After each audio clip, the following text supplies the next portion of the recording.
होने कहाँ जाते महाराज जाके वजह हमने कहा मैंने कुर्ता दे दिया अपन द्वारा सीख जब ये ओवर साइज है ना। आता ओवर साइज जो हम चलता हमारा आजकल यही चल रहा है। बड़ी भाव से एगो लड़की कहत है साइज क्या मिला था हमारा जे आपन रहे बेगाना भइलबा जे आपन रहे बेगाना भइलबा सनम दोसर के दीवाना भइलबा सनम दोसर के दीवाना भइलबा कहत है कितना तकिना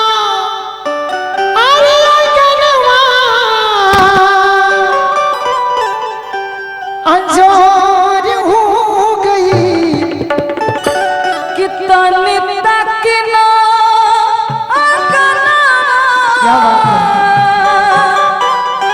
आजोर हो गए छोरा छोरा कालैया सैया भोर हो गई छोरा छोरा कालैया सैया भोर हो गए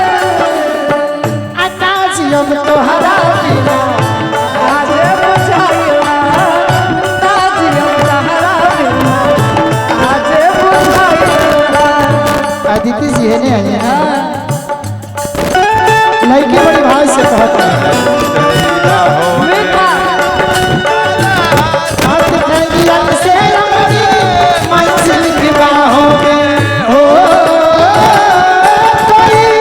मुश्किल न आए तेरी बाहों में पहुँचे साथ ठंडियन से रंगी मंजिल की बाहों में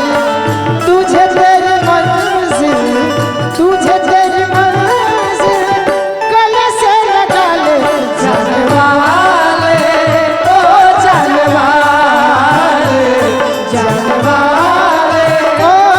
जाने वाले तहरा बिना आज बुझाइला नाजियम तहरा बिना आज बुझा। साजन तुमसे प्यार की लड़ाई में साजन तुमसे प्यार की लड़ाई में टूट गई चूड़ियां कलाई में टूट गई चूड़िया कलाई में टूट गई चूड़िया कलाई में तहरा बिना आज बुझाइला नाजियम तहरा बिना आज बुझाइला। हेलो हेने आदित्य जी ओने ना तो हमने कहीं पर है दीदी जी है ना होने कहाँ जाते महाराज जाके वजह हमने कहा मैंने कुर्ता दे दिया अपन द्वारा सीख जब ये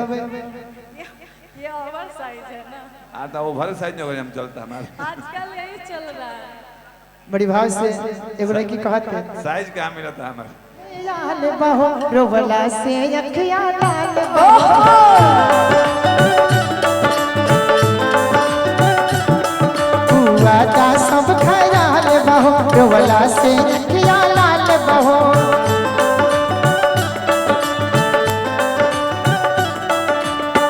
जेरा पर रहे बेगाना भइलबा जेरा पर रहे बेगाना भइलबा सनम दोसर के दीवाना भइलबा सनम दोसर के दीवाना भइलबा आपन रहे वो बेगाना भगलना जेरा पर रहे बेगाना भइलबा सनम दोसर के दीवाना भइलबा सनम दोसर के दीवाना भइलबा नाजियम तोहरा बिना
बहुत सारा प्यार आशीर्वाद पुरस्कार है। बहुत बहुत धन्यवाद अपुल जी के और अजीत भैया के, सब केहू के धन्यवाद दिल से। अदिति जी हाँ एगो हमार बड़ी सुंदर गीत आइल बा।